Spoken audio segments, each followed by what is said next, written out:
afternoon, Brenda. Did I get it right this time? Yeah. Good afternoon, everybody. Good. I didn't say good morning. Aren't we all happy? That the achievements and progress are being made. Look at that. Every time we turn around, progress is being made. How are you this Monday, Brenda? Good. Good. Pretty good is good considering.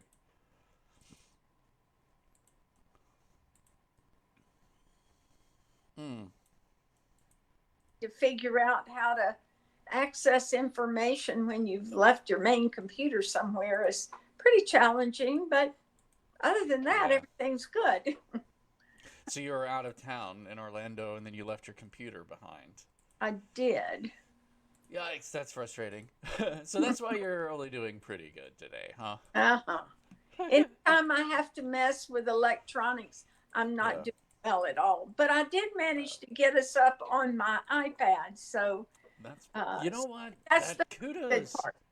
Kudos to you. You've let me drag you into this tech world like kicking and screaming. And I know that you throw yourself under the bus about not liking technology, but for someone who complains about it and thinks you're not very good with it, you adapt fairly well. And I think that's one of the characteristics about you I really, really love is that you may not be jumping in like arms wide open to the idea of it, but you sure are learning quickly. You jump in and you're Right. soaking it up. So You can't that's teach old dogs new tricks. you can. Oh, you can. So, well, as some people may not know, I mean, we've the number of people who are joining the live stream is kind of growing. So I'm trying not to dive into anything.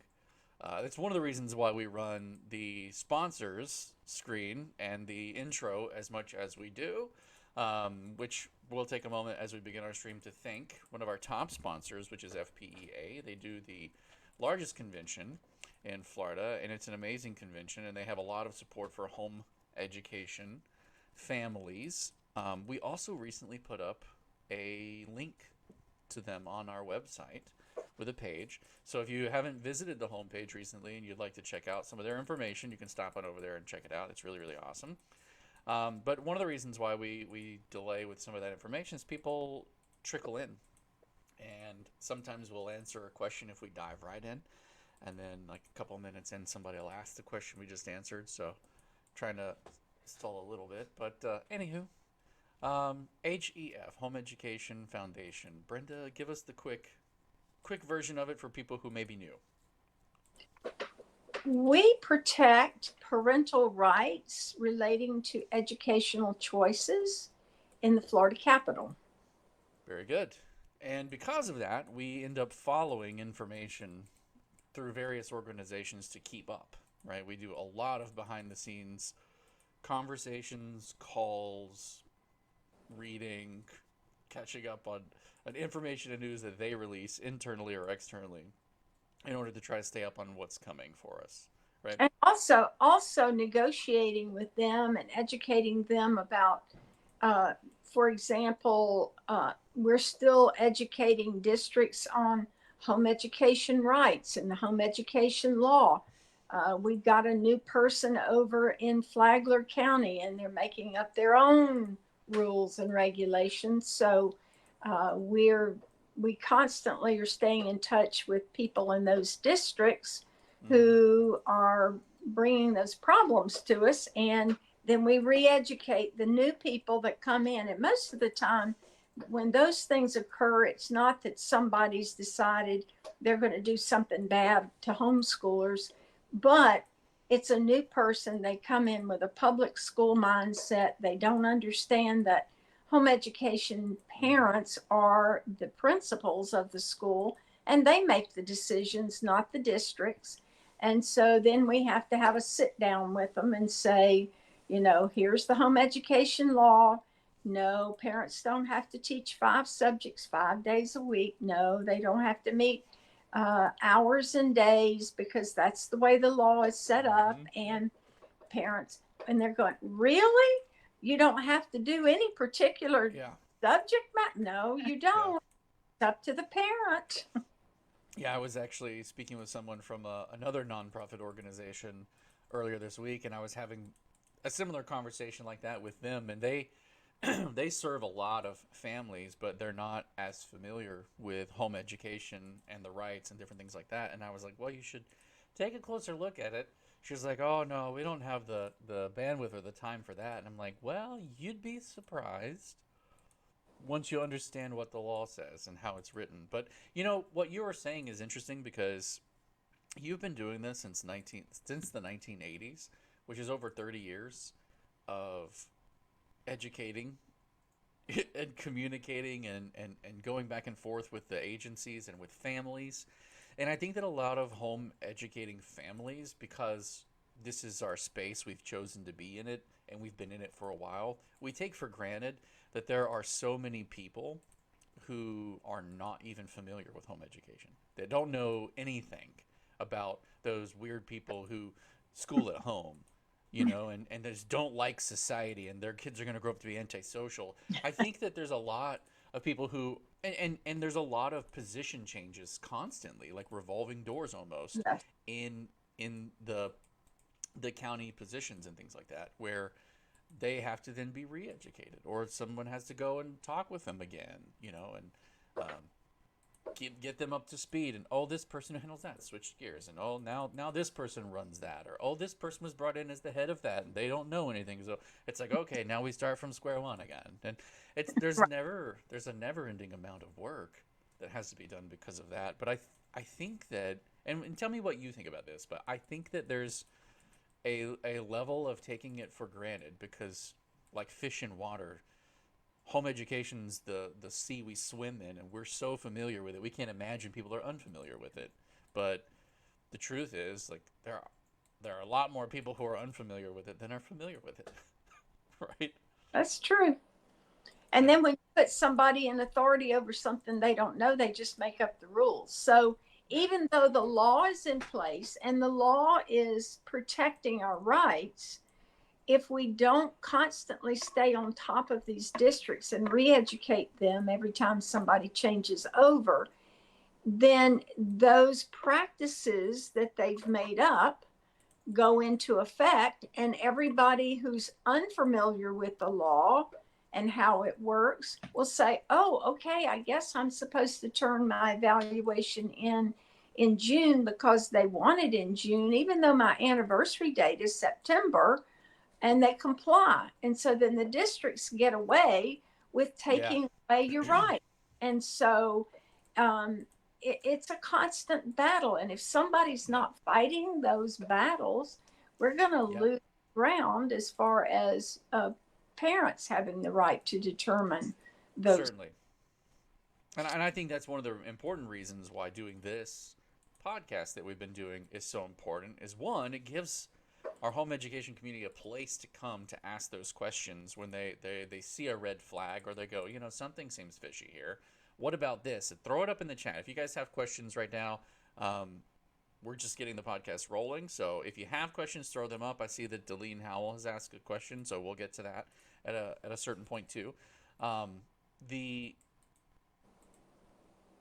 parents can come and ask the questions here, but also it gives us something to act on whenever we know about certain situations. We don't know about every situation. There's 150,000 home educating students in Florida, and we don't know about every situation that's going on right this moment. We don't have a database of what's going on in your day. I don't think many of you have a database of what's going on in your day. As things like that just happen to us, that's life. But when issues arise, this is kind of the place that we live in where we can go to bat, so to speak, or It's step also in a and good talk. place. It's also a good place for us to just get information out about the statutes so that parents are aware of what their rights are, Right. Mm-hmm. so that they know whenever something is being violated. Because not everybody realizes a lot of people that I've spoken with, the tendency is to assume that the districts are informed and do know the rules and are saying what they're saying because it is required. And that's not always the case, as Brenda was explaining. They're not always informed as to what home education rights specifically are. So they may ask for things that you actually don't have to do according to statute. Mm-hmm.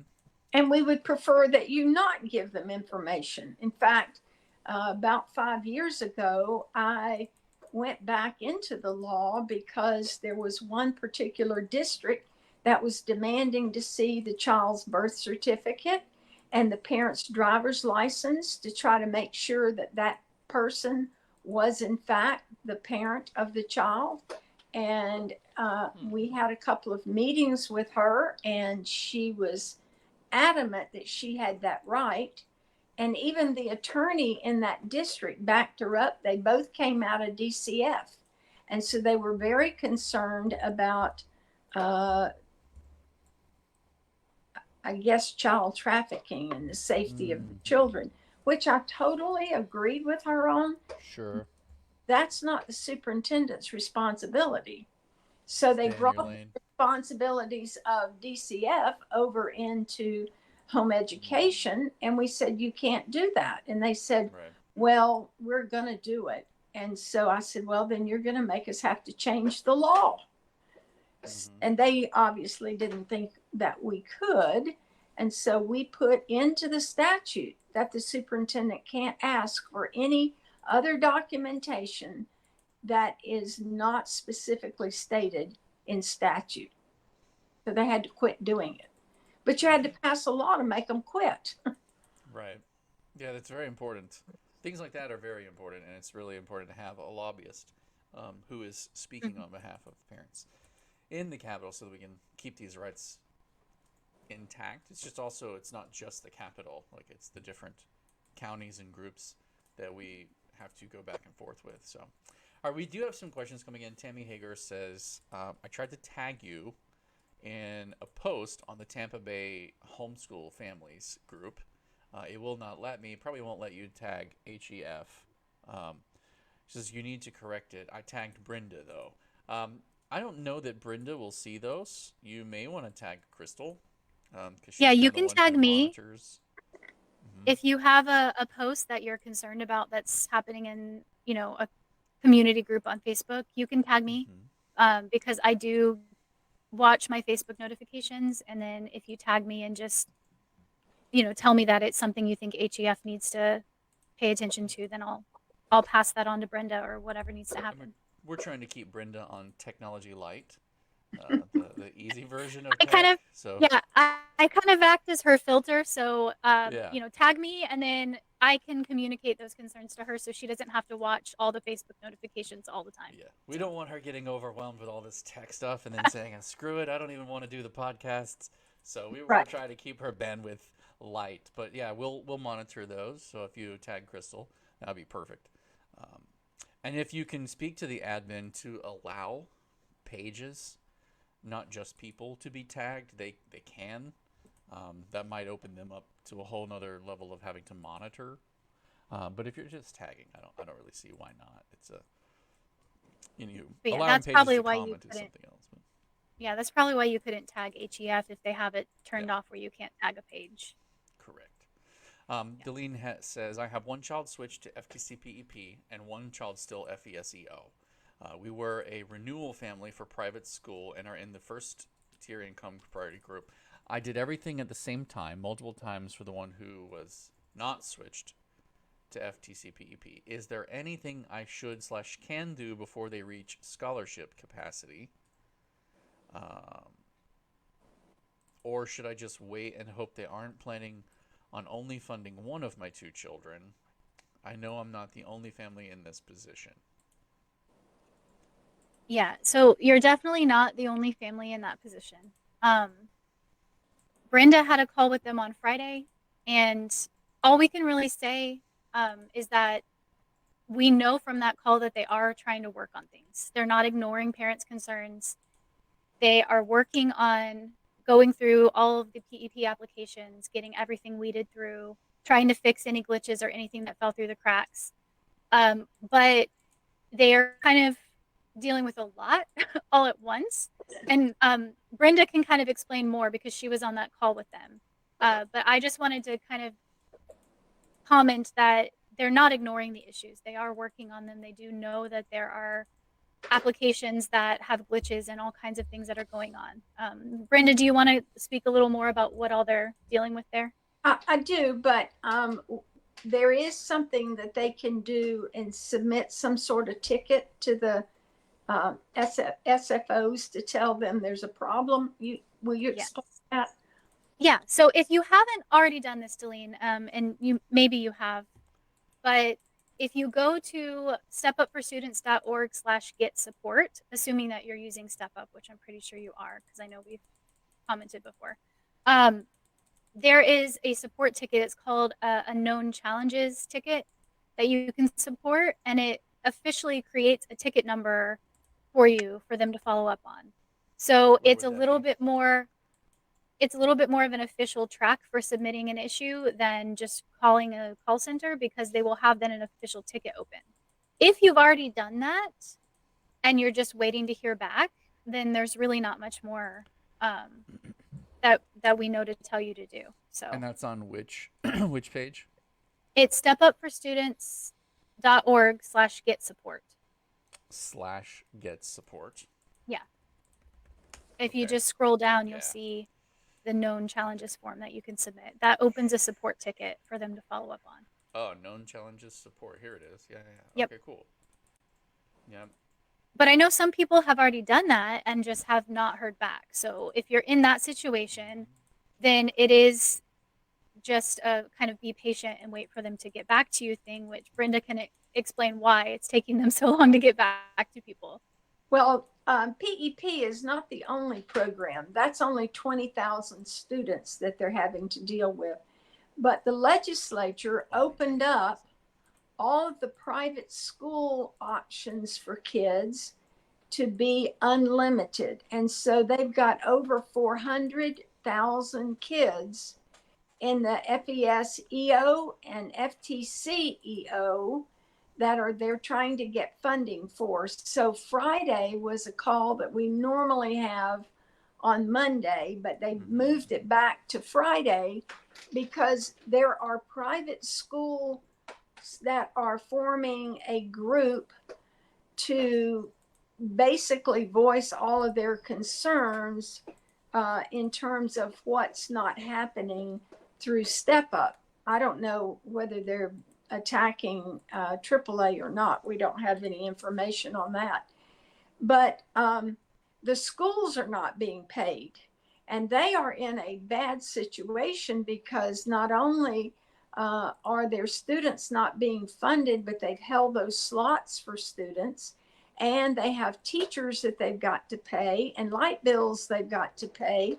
And a lot of them have so many students, they are really dependent on these funds coming through at the appropriate time, or they're not going to be able to stay open. And a couple of them have already closed because they can't afford to make their payments.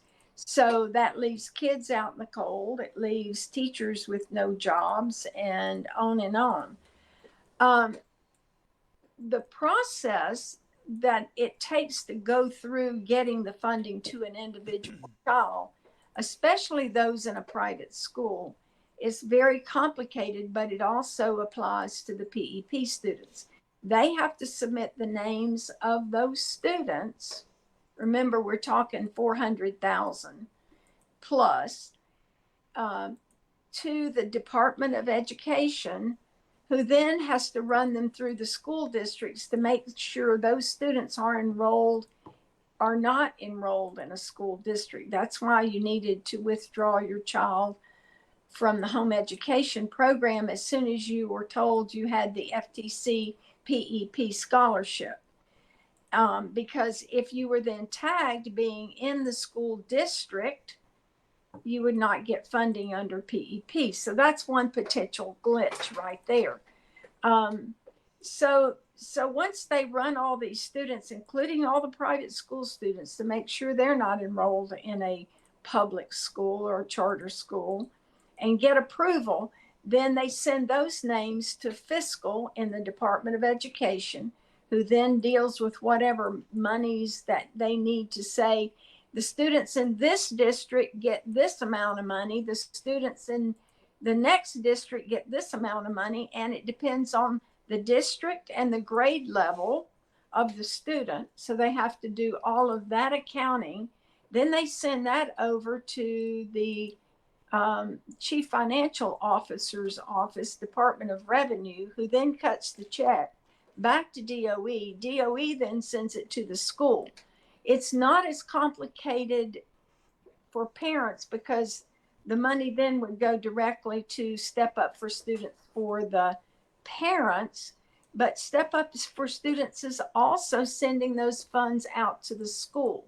So the So they've got Education a lot on their Savings plate. Account, ESAs, are more complicated for Step Up to administer than if they're just sending the money for the student to a private school.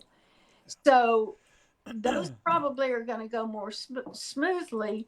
As far as the individual reimbursements that parents are sitting on from, we have some that have money in their account from last year that's not being released. And it's not necessarily an oversight. It's just they have a limited number of people to deal with all of these various issues. Right. So what they assured us of on that call is that these problems won't occur in quarters 2, 3, and 4. But getting these programs set up and running in quarter 1 has been quite a bit of a challenge. I think that it would be safe to say that sometimes we get preoccupied, or what's the word? I don't know. We become blinded by our own circumstance, and we think that my problem is the only problem they have to deal with. Why can't they get it done? And I think that what you're saying and revealing to us from your call is interesting because it gives us an added perspective that there's a whole litany of issues that they're dealing with that aren't even PEP related or home education related. There is an entire system of scholarship funding and changes that they are wading through. And bless their hearts, it sounds like they're doing the best they can. Not to sit here and be an advocacy group for Step Up for Students, but like I would really hate to be trying to hustle and do my best work, making mistakes along the way just to have people dog me about it because I can't get them their free money fast enough. So Well, and also just the fact that it's not all them. They have to wait on other departments to process certain things and then get back to them. And there's a whole chain that even just one person's request has to go through. So go ahead. They're doing, I think, from what we've heard from the people we're speaking with. And just for clarity, when Brenda says she talked to Step Up, she's not talking to a call center. She's talking to like the Step Up people, the people in charge. And yeah, the leadership. And my impression from the few calls that I've been on with them has always been that they really are doing their best to serve parents. They don't want to keep your money from you, and it's not that they don't care. Most of them came to work for Step Up because they wanted to help parents. Step Up is a nonprofit that does scholarships for families, you know. But they do have a whole process that every person's application has to go through. And because, like Brenda said, right now they have 400,000 students, and that's new for this year, right? Because the legislation change opened all of those programs up to way more applicants. Right. So they're adjusting on lots of fronts because Emma, their system is new this year. They have way more applications than usual. And so it's everything right now, what we're going through is kind of that like growth phase adjustment process for quarter 1. Yeah. And I can fully relate as a designer and a creative director, I can fully relate to having a deadline and waiting on other parties for the various things that are needed to get to the different stages in order to meet the deadline. And having done my part, meeting the deadline is completely out of my control based off of that. But it does the deadline's the deadline, and it creates the issues it creates. But I hate being. I feel like I'm held hostage sometimes when I'm stuck at the behest of someone else's speed on things. But anywho, so I can relate to them in that. Well, the other thing they said on the call, and this was to private schools, is don't keep calling us. Don't keep hanging on the phones. That doesn't help us. It just delays us from getting the work done. What We're did I doing say the 2 weeks best ago? we can do. Haven't we said that to parents Oh before? my word. Yeah. Yeah. But you know what? They're gonna do what they want to do. As long as it's not everybody doing that, then the handful of ones who want to do it because they think that's the way, like, you're only hurting other people, but you're gonna do what you're gonna do anyway. But maybe if that number is smaller, then So that'd be helpful. my advice would be if you have an issue, a glitch that you're worried about, that you think maybe something fell through the cracks, if you haven't submitted a support ticket, do that. Um, Yes. but if you have already, then unfortunately, it's best to just wait and be patient Mm-hmm. for them to get to everybody because they really are processing a lot of things. Well, question one triggered a lot of conversation, which is good, but we need to move on because we have other questions coming in. So, um, Emily Lynn says, "Can you ask your contact at Step Up about the time frame for fixing the glitch where students got switched from FTC PEP back to just FTC?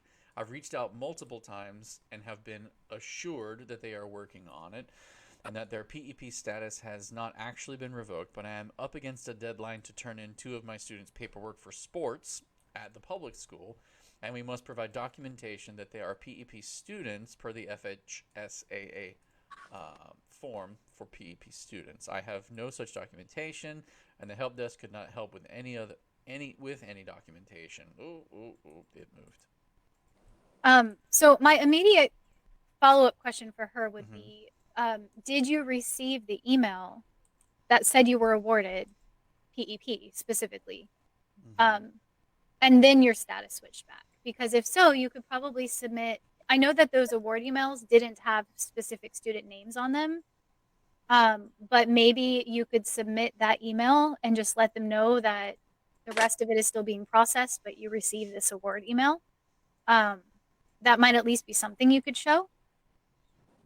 Because Yeah, other that's than that, something. all we know, I mean, Brenda maybe could reach out to her step up contacts and just ask. But I know that we've brought this to them before, and it's one of those other things that they are working on. There's just a lot of people to sort through, especially because some people did submit the PEP surveys multiple times. So they having to So weed out they're duplicates. yeah, they're going through everything is my understanding, but it's taking time. Yeah. As of And- Friday, they had not released any more scholarships, so there's still roughly 4,000 slots still left. Mm-hmm. They were going to be releasing some this week for verification for PEP, so you may get something this week, but as of last Friday, there were still slots available. Mm. Someone also asks, have you been given any information on when we will get access to the My Scholarship shop so we can buy curriculum? I've been getting an error message for the last week, and my student doesn't have an account, and I need to contact the administrator. I yes. have emailed Step Up. Thank you. Yeah, so everybody in PEP at least that I've spoken to, and the same for me, we're all getting that error message. So that's because they just haven't released access yet. In terms of timeline for that, I don't know. Um, we haven't been given a specific timeline. I know that the UA people were told that it would be later this fall, but that's a very generic term, so I don't really know what that means or what the timeline is. And I don't, Brenda, you didn't have any specific info on that from your call. No. I'm waiting too, so I understand. Yeah. Someone else asked, Tanya Shoband, I believe, asks, I received PEP scholarship, thankfully. However, I'm unable to access the funds because it requires that I pay first for my children. Oop, there. It keeps bumping around on me. Give me a second. That's why I was copy pasting these, but I wanted to keep up this time. So it requires that I pay first for my children and then submit reimbursement. Susan Hammer from Hold in Pompano Beach said that her program meets the qualifications. She has applied to be a provider, but she's still waiting. Is there a way to work around this situation? Um, is there a way that providers can be approved first, those who are not providers in the system, and then payment be sent to them? There is a direct pay. Yeah, so Uh, that's going to depend on what the providers want to do. Because yeah. I know not every home education instructional program wants to be direct pay because Mm-hmm. that creates a whole other set of accounting things on their end. Mm-hmm. So if your program has requested to be direct pay, then it's probably just a matter of waiting for Step Up to get them added as direct pay in the system. Otherwise, then you would have to do it reimbursements where you would pay Yeah. the home education program, get your receipts, submit it for reimbursement.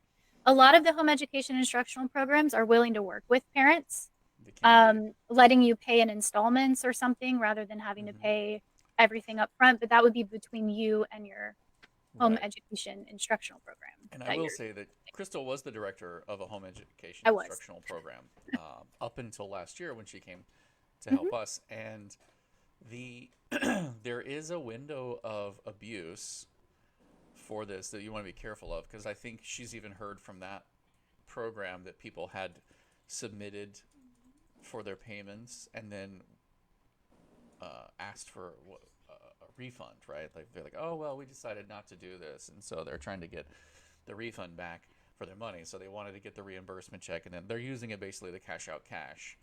So there, be aware of things like that. So Parents, not, parents are doing that.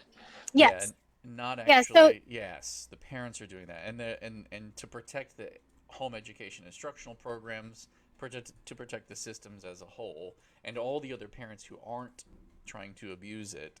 There are protections in place, and there's a reason for the stringent um, things that you have to be able to do to become direct pay versus reimbursement, etc. So just be patient with the system, and like Crystal said, maybe some of the home education instructional programs will work out a payment plan for you as a whole that might be a little bit more helpful to your situation, but it's kind of up to them.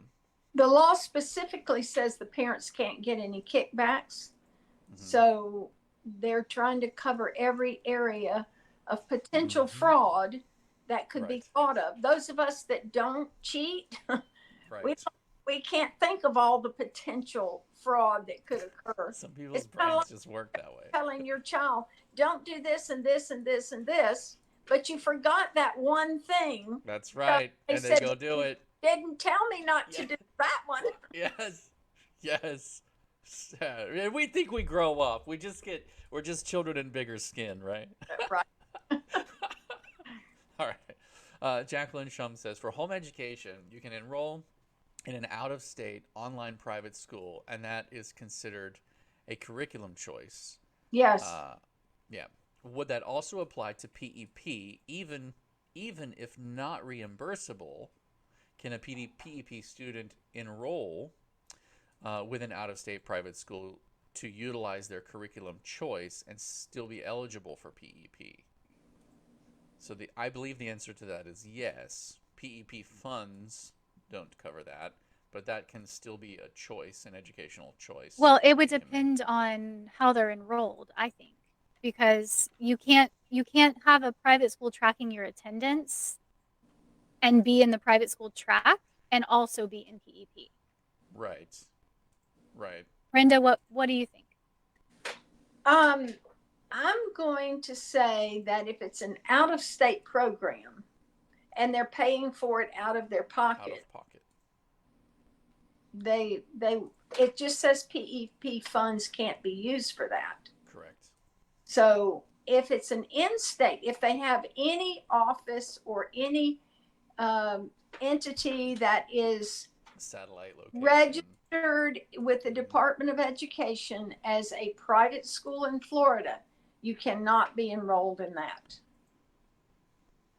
Gotcha. I know there's a little glitch kind of thing with a BECA curriculum. A BECA is a curriculum, and there is a school in Pensacola that uses a BECA curriculum, but Okay. it's Pensacola Christian School.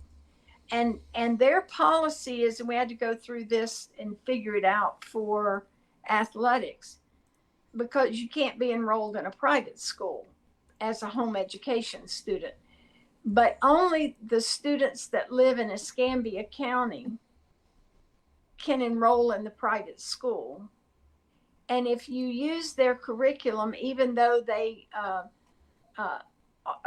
give you a diploma and all that stuff, you're not enrolled in their private school. You're simply enrolled in the ABECA program. So those are little nuances that we worked out for extracurricular activities.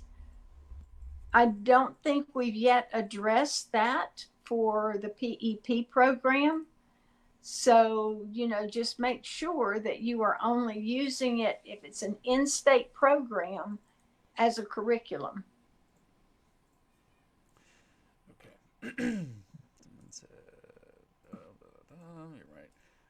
Sorry, I'm catching up on things here. Someone said my mic was difficult to hear, so I'm trying to adjust. I can't hear myself though, so it is what it is. All right. Here now. There's another one. I had another question logged. Oh wait, here we go. Vicky Montgomery was making a comment on what we were talking about near the beginning when she said, yes, they make things up based on their own ideas. It can be frustrating. Brenda, occasionally it still comes up, even though our friend has retired. There was also a guidance counseling issue that she's making reference to, and she says, what's the statute number on the new wording? I'm assuming for the I don't know if she means for PEP. There is another question that asks, what's the statute section for PEP? So we can answer it that way, but I don't know if she meant the guidance counseling bit or if she meant... I think she's referring to what I said we put in the law, that they can't ask for more information. Right. That's written right into the home education law in the first part of it. I don't have the numbers in front of me, but it's 1002.41. And I think it's in that first paragraph or two. Okay. And since I don't have my computer, I can't look it up and talk on my iPad. So valid. You're slipping. You're a slip. No, I'm kidding. And the PEP section, the statute number for PEP is what? Or what would it be? Is it up yet? I know we have the enrolled copy. Okay. I haven't looked to see if the enrolled copy had made it up yet, but they're supposed to have it up. Actually, the whole thing is in. If you pull up the laws, the Florida statutes on the leg.state.fl.us website, yes. The whole PEP is now embedded in 1002. I think it's 395, but I'm double checking here. Yes, 395. It's also been embedded in like the definitions for educational choice, like under 1002.01, it's in definitions. So they've gone through and embedded it in the related statutes. Right. Which is so much easier to see than when it was piecemeal in the bill, because you had to take the language in the bill and put it against what was already in statute to figure everything out. But now that it's embedded, it's a lot easier to understand. Not that it's a simple program, but it's easy. Yes, and it's not yet embedded in every statute. Like Brenda was talking about a week or two ago, where there are some related statutes that still haven't been updated to include PEP.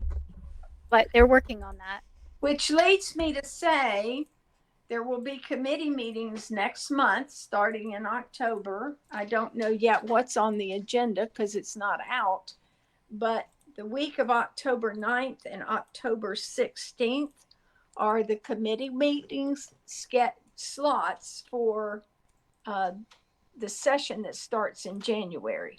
And I feel 95% confident that there will be what we call a glitch bill, where they didn't address something in the first time the bill passed, and we have to go back and add those every place there is in statute a privilege for home education students will say or PEP, home education or PEP and PEP, depending on how it's written. So I feel sure there will be a bill coming up in this session. Jennifer Shaw says, regarding home education, how about fighting for freedom? And other free states, there's no government teacher involvement. In other free states, the super can't haul you in without even probable cause. In other states, there's no portfolio mandated. In other states, you don't have to flee from home ed to an umbrella in order to maintain your privacy. Well, let me ask a question to that question. How Good. many of those other states have the same privileges that Florida home education students have? Mm-hmm. To my knowledge, most of them don't have the rights and privileges that home education students have. And therefore, they don't have any kind of accountability. Florida law has just enough accountability Mm-hmm. that the legislatures were comfortable letting them participate in various programs. For example, Sure.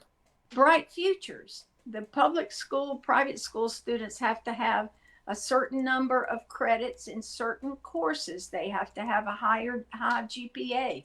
They have to make a score on a test. They have to do volunteer hours.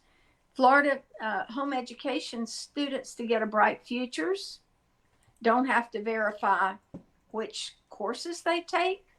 We don't have to have a GPA. All they have to do is make the same test score on the SAT, ACT, and now the CLT that public or private school students do, and do volunteer hours. I would consider that a great privilege. How many other states give students scholarships to go to college without any kind of documentation from homeschoolers? Mm-hmm. Most of Well, them don't have scholarships. So here's another question. Think of it from where your students want to go after home education. Why would you keep no documentation? How are you going to show anybody that they're educated if you don't keep a portfolio? The purpose of the portfolio is pretty simple. If you need to be defended in court and show that you are in fact doing a good job educating your kids, the portfolios that you are providing an education. that you are providing an education. Excuse me. You're right. I think everybody questions whether or not it's a good job, but whatever. That you're providing that education. You have proof, right? The portfolio gives you the proof. Sure, places like Alabama, where I grew up, don't require any homeschooler records to be kept, even though it's quote unquote recommended, even recommended by HSLDA. Why? Because in the event that you do get called into court or the laws change, you're going to need records of some kind. It's smart, just because we have it in our legislation that it's already there written for us. I don't think that feels, to me, that doesn't feel restrictive at all. It's kind of the minimum we should be doing anyway. Well, in a state like protect Alabama ourselves. requires some sort of umbrella school. They require you does. to establish your own, either establish a private school of your own, or be involved with some kind of church school, or to be under an umbrella school. Yeah, Here in and Florida, that's not required to home educate. It's no, a, and it's an what option. also, like Brenda said, also, I grew up in Alabama and I was homeschooled in Alabama, and let me tell you what it was like trying to play sports in Alabama. We had to makeshift a team from various counties all over the place, and we didn't have enough boys, so we had to play co-ed soccer and convince the local Y to allow us to be on a team together so that we could travel together and play against other teams in a makeshift duct tape, lick it and stick it together kind of format. And in Florida, our kids can participate in the same sports that public school kids get to participate in. They can go and play high school football or private school. And I think those privileges come with a minimum amount of accountability. And I think the law is very loose. Personally, my personal opinion is that the law is very loose in what it requires. And that's kind of the minimums we should be doing anyway, like the recommended minimums. I don't see any infringement there, but that's my 2 cents.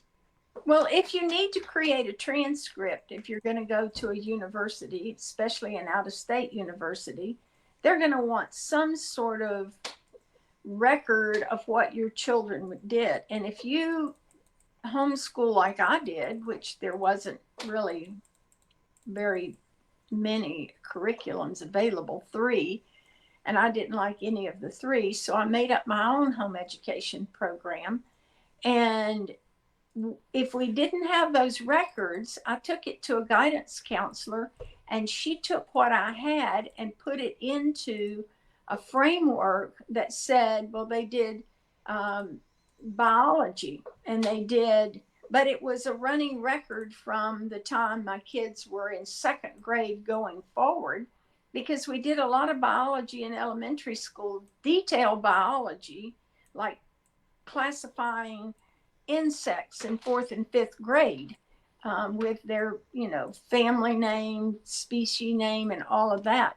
Well, that was biology, but we didn't do it in 10th grade biology. And so they had to be a bit creative. If I hadn't had any records, and believe me, my memory isn't that good, I wouldn't have remembered all the things that we did along the way that they could count as courses, and basically put my children together in a transcript form. So I think even though it's mandated, it's only mandated for your benefit. The superintendent can review it, but there's nothing in there that says he can do anything if you don't have a portfolio. He can't do anything. He can look at it, but that's it. So while it sounds like there's a lot of oversight, there really isn't. It's a good point. Sue says, Sue Pooch-Farron, she came on, she says, Step Up doesn't seem to be adding home education instructional programs as providers. Can we fast track that? Families are confused when they're trying to submit. I've submitted that to them as a problem. I've gotten no feedback yet. Okay. Diana Knox Brennan says, do you know if a Becca DVD choice is covered by PEP? I don't know the answer to that. Crystal, do you know if that would be? Okay. I don't know. So someone says, thank you for your responses and for all the efforts to make this scholarship possible. Rebecca Hope Skelly says, thank you guys so much for all the hard work. We have submitted requests for reimbursements and already have been able to enroll in programs and participate in field trips, experiences that were not options for us before. We are just so grateful, and this is so life-changing for our homeschool kids and family as a whole financially. So she's very thankful. Well, thank you for saying that. We really appreciate it. Let me know how much of this would be covered, but let me just say that FPEA is setting up some really great field trip for parents. It was something that I did by myself, and then early on I tried to create a very similar thing, but we didn't have enough kids statewide to do most of the things that I wanted to do. But they make all the arrangements, like going to Space Center over in Titusville, or wherever it is, Merritt Island, Cocoa, I'm not exactly sure, over there on the Space Coast. They made all the arrangements. All you had to do was plug in and say, I want to go. They made, arrangements with hotels and got the tickets and all that. If you had to do all those things on your own, it would take a lot of extra work. But some of these events may be covered under the PEP program, and they're doing 2 days of science labs somewhere. So some of those things that are field trips now may be covered with the PEP program. I can't say they will for sure because nothing's rolled out yet, but it seems like those things would be covered. That'd be great. Melissa Stanchek says, how do we find out who are the representatives and legislators over specifically education committee for our state? They can go on the legislative website, which is Online Sunshine, leg.state.fl.us, and look up the committees. And there are 4 subcommittees within the education committee. So anybody that sits on those committees will have some input into the issues relating to education. Got you. And that would be, I'm looking at the site now. So on committees, joint legislative committees and other entities. Is that where it's at? No, up at the top, there should be a Mm-hmm. bar at the top Yeah. that you could go to that said committees.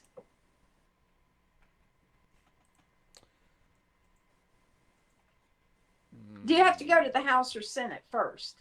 Oh, okay. I'm Okay. sorry. Okay. Got you. Oh, and then it says committees. Yeah. Okay. I see it. And then you can Then you see. scroll down to the education ones. Got you. Got you. Okay. Yeah, there's a lot of different committees. Oh boy. Fun. All right, and then that's good. Thank you for answering that. That's great. So that's FL, where was it? No, it's leg.state.fl.us. And then correct. you pick House or Senate and you go from there. So that's good. Brenda, thank you so much. That's great. I'm so thankful for all of you, for all you have done to make Florida an extremely homeschooler friendly state. That's from Johnson. That's awesome. Thank you. And then, oh, we moved. There, we're almost through these actually. My daughter's 16, homeschooled PEP, but still no funds. Okay, thank you for letting us know. What do excuse me? What do organizations need to do to make field trips coverable?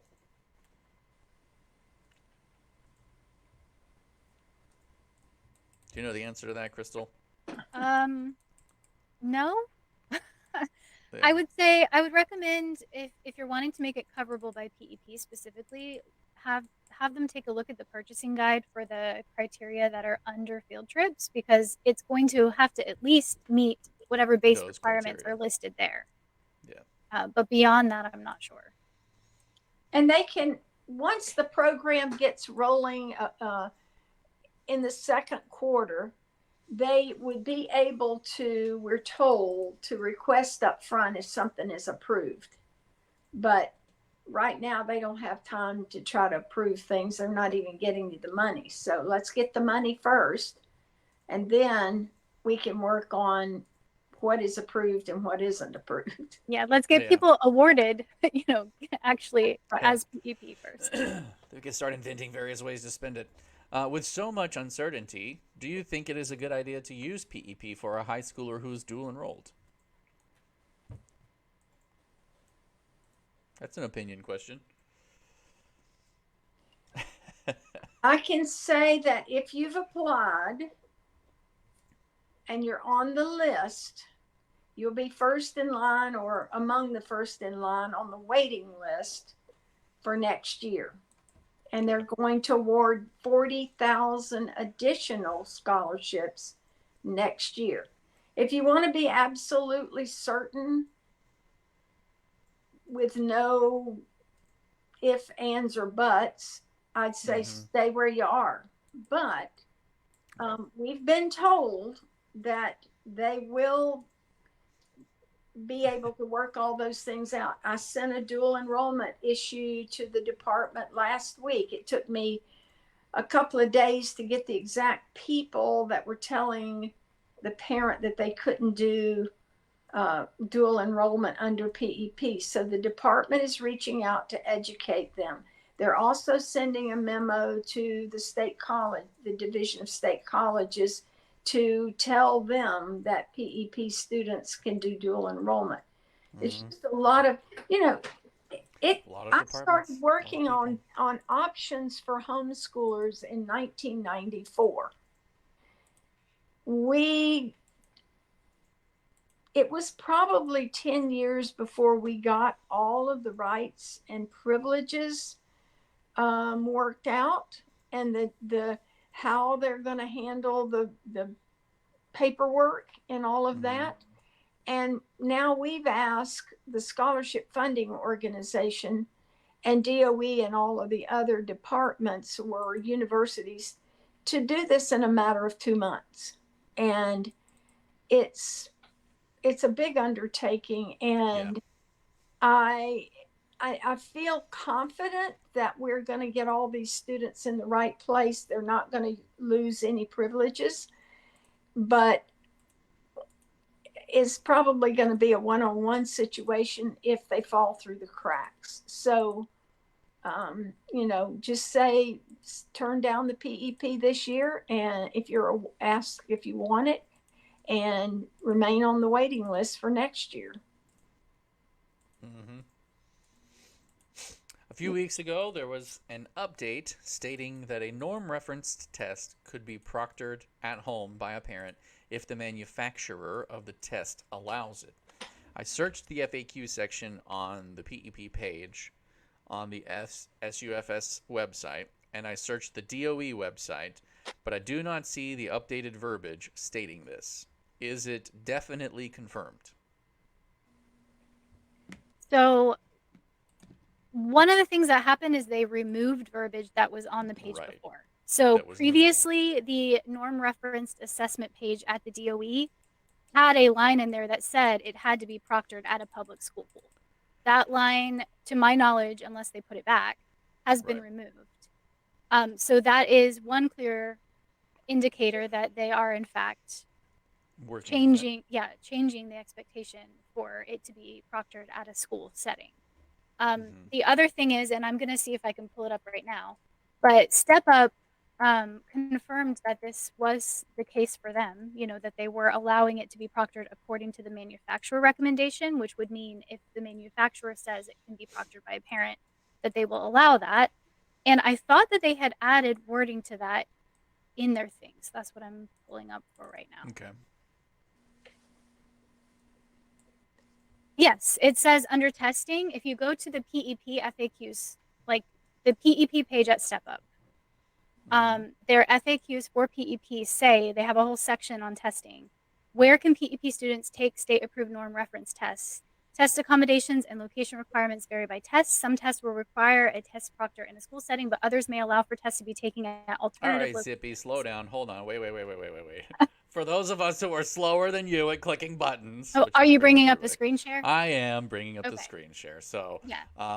walk me through it. I'm at FS. Sorry, I can't talk. You're at Step Up for StepUpForStudents.org. Students.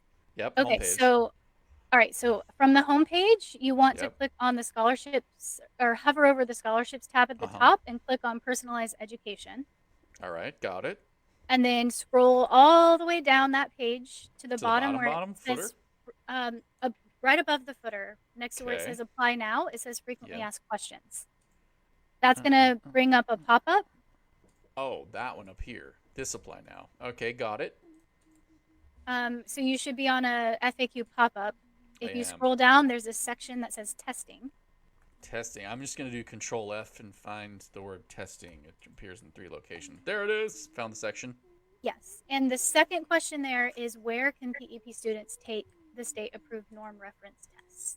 Got it. It's highlighted. And that's where it says some tests will require a test proctor in a school setting. Others may allow for tests to be taken at alternative locations. So they don't specifically say at home. Correct. But they are setting the precedent here that the tests will be administered, that the requirements vary by test.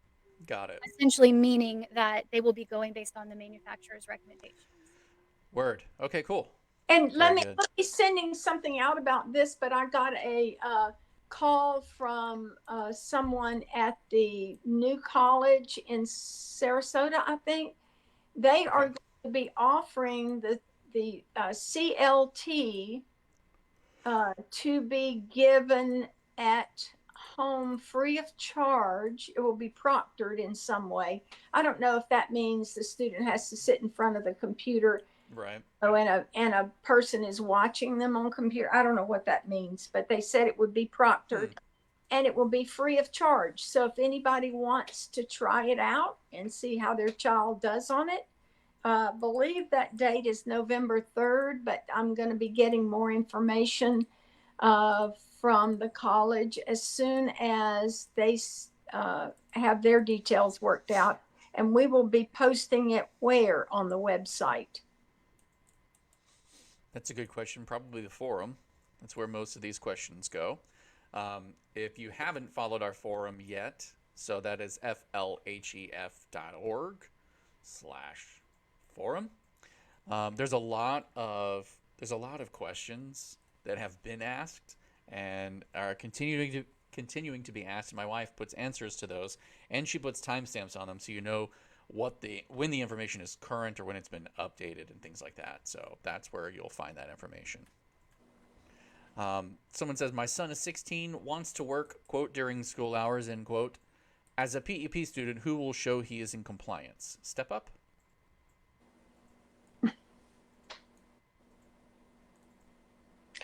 I'm not, that's kind of a tricky question. I Okay. have had some heated discussions with the state Department of Labor over when can homeschool students work during the daytime. They Okay. the the person that's there, I hope, retires soon, because he doesn't even want to hear about home education. What do you Boy, mean oh boy. home education? Parents are teaching their kids at home? Go, yeah, since 1985, you know, Yeah. but he doesn't agree. He doesn't like it, and he's making no exceptions. Okay. That is going to be up to the employer, and they are the ones that have to verify if, in Right. fact, something, if they ever get investigated, they're going to have to prove that this student had the rights to do that. And some of the employers are just saying, show me what your school hours are. And, if you do all your FLVS courses at night, then you could Right. work for them during the daytime. That we can't get any. It's a federal law, and they're trying to implement it, but fairly. And they don't believe homeschoolers should have extra privileges. So, I've tried to pull in DOE on that, but we have a stone wall over there that we're not able to get past. So all I can hope is that he retires soon. I love you, Brenda. We had a couple of other comments and/or questions coming about CLT, but outside of that, they're all pretty similar or saying the same thing. So, no new additional questions. I will say this: Sue did chime in again, and she said, "Thank you for all your hard work."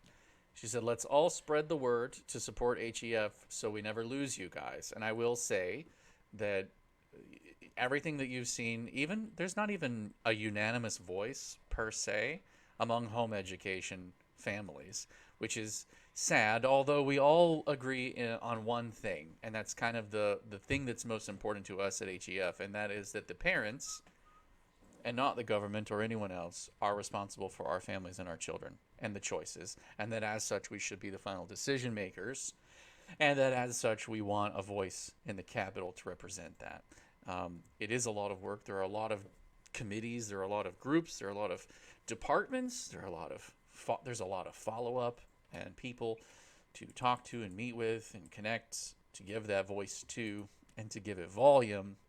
If you haven't yet, please go on to the website flhef.org/support and pick a tier. I'm going to do a real quick screen share because it shows some of our sponsors, which we're very, very proud of them and thankful for them, but it'll show the different ways. So if you are a home education family and you haven't gone on and picked one of the very easy ways of support, please do so. Like, it's very simple. We have $5 a month, $10 a month, the easy, super easy. If you can afford more, we need more, so that's fine. If you know of a company, if it's a home education based business or different things like that, they can become a vendor supporter. And we have an entire vendor supporter page with a recognition wall here. And we thank our supporters, and you can see a list of them here as I kind of scroll down.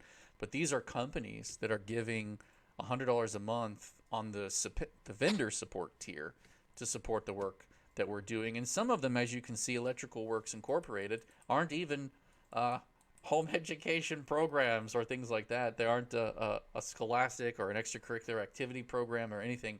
They simply are an electrical company that wants to support home education, lobbying, and the lobbying work that we do to help keep it that way. So, by all means, if you know of someone who is just interested in the subject, they don't necessarily have to be a home education company per se.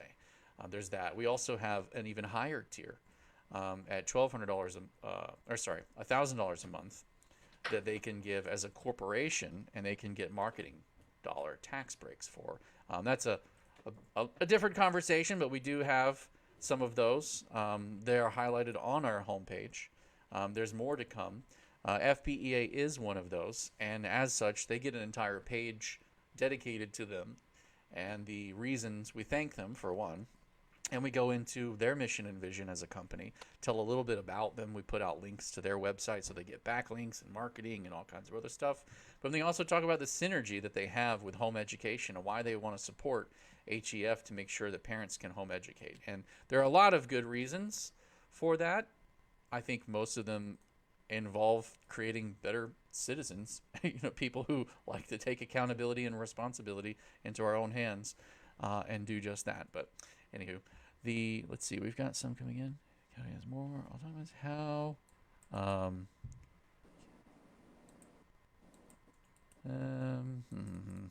Okay.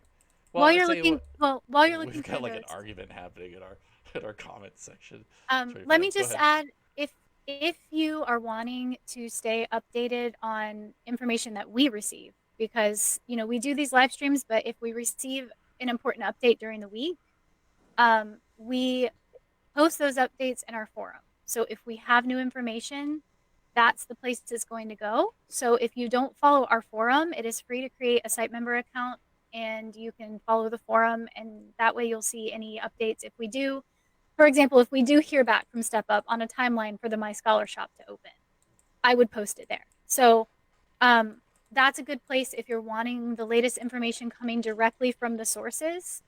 That's a good place to follow. Yeah. Good. Yeah. Sorry, we're about to close off the live stream, so if you're arguing about the benefits, the pros or cons of the way that Florida law is set up, you'll probably have to find another place to carry that conversation on. But the video will stay here. I guess you could keep arguing all you want and make the comments come in. The little notification bell will pop up and let everybody and your friends list know that you're active and that we were active. So, yeah, keep it going. Don't even worry about pausing it. Just let it ride. Y'all have as much conversation as you want.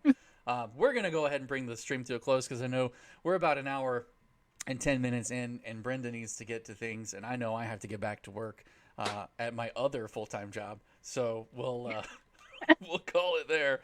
And we hope you guys have a great Monday and a great rest of the week. And in the meantime, if you do have questions, the contact form, the forum, or comment below on these videos and share them, any of that helps. These are also put up on YouTube later for people who prefer to consume them on the replay and get it there. So I'll get that up pretty shortly as well by the end of the day. So any other last words before we leave, Brenda? Nope. Thank you so much. The Crawfords have really brought a lot of life to HEF, and I just appreciate you two so much. Well, thank you for all the hard work that you've done in getting us to where we are today. So without further ado, I'll link up our top sponsors just one more time and thank them, and we'll call it a day.